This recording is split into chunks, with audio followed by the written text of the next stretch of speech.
Combine the fun of tennis, ping pong, wiffle ball, badminton, and racquetball, and you begin to understand a little bit about what makes pickleball probably the fastest growing sport and leisure activity in Huntington. It's just addicting. And there's not a person who plays that won't tell you the same thing. The game is played with a plastic ball with holes in it that is hit back and forth with a paddle on a medium-sized court with a net. You see what I mean about qualities of those other sports combined.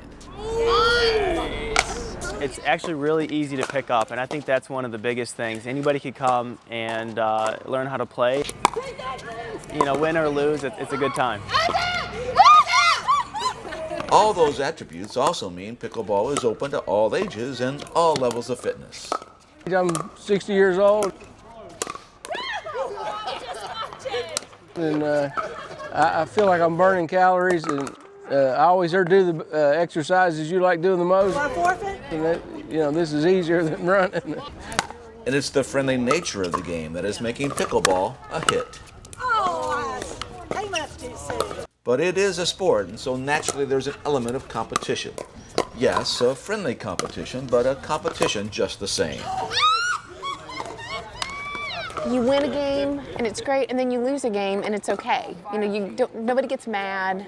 Well, it's more fun to win. And it's just a social thing. You can talk and laugh, and you really want to go after certain players, especially the good ones. You really want to give it to them. It's just fun. But what's with the name?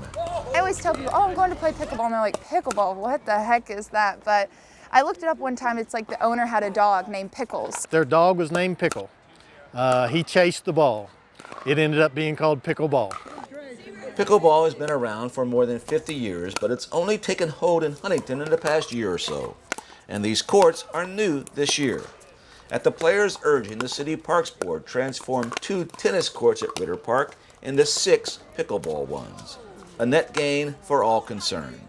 We were using the tennis nets with other lines, which created some complications because you could see tennis lines and pickleball lines. Having these 6 courts here with just using up 2 previous tennis courts, it kind of keeps more room for tennis and keeps us all on the same spot. The game has a distinctive sound. Shot. It's a lovely sound.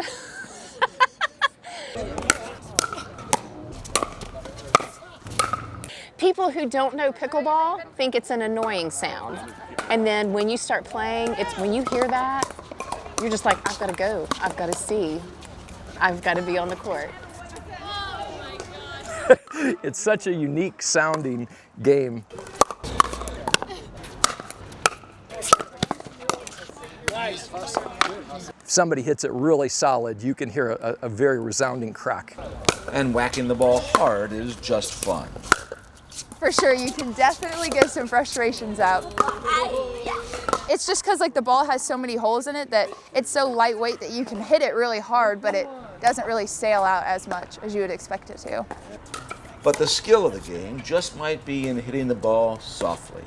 Oh, yes!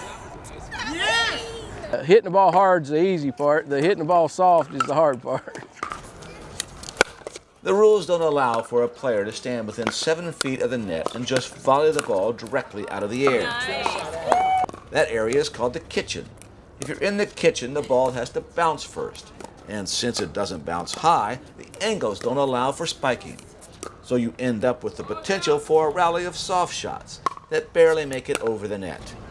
A dink session. Oh, he ain't doing that one on me. Yeah! We played a dinking game. We played a dinking game. That element of skill is just one of the separators of success. Strategy and court awareness are others. You look to see how they're hitting it back to you. You know, you're watching their paddle, so you know if they kind of do this, they're coming with the dink, so you can come into the net. If they do this, you know they're going to baseline. So, I mean, it is a game of strategy. The better players instinctively know where the ball's coming back. He just knows he's hit it into that corner. The percentages of you hitting that ball down the line are 80%, cross court's 20%. He's covering the down the line because he knows the percentages you're going to go down the line. The ball itself, being wiffle ball-like, can be affected by a breeze and a little tricky. And it's possible with a degree of talent to put some spin on it, making it very tricky. With a pickleball, you really need to put spin on by changing the angle of the grip. Because the ball is not going to stay on a paddle very long. So if you're spinning it, you're probably angling your paddle either down to undercut it, or if you want to put top spin to bring it over the top and then lift through the ball. Games are to 11, and at the conclusion of every game, a final, unique, but fun pickleball tradition. Good game, good game. It's kind of like high-fiving at the end of a basketball game. Everybody high-fives and, you know, good game. Same thing, except you're doing it with a pickleball paddle. Just one final personal point. If you know me and the fun I like to have with my storytelling, you know how difficult it was for me to tell this entire story without one pickle pun. But it was a fun story to do, and I appreciate all these folks letting me hang around for a couple of weeks. They're the reason pickleball is becoming a big deal. Deal. I was so close. I'm Dan Hollis.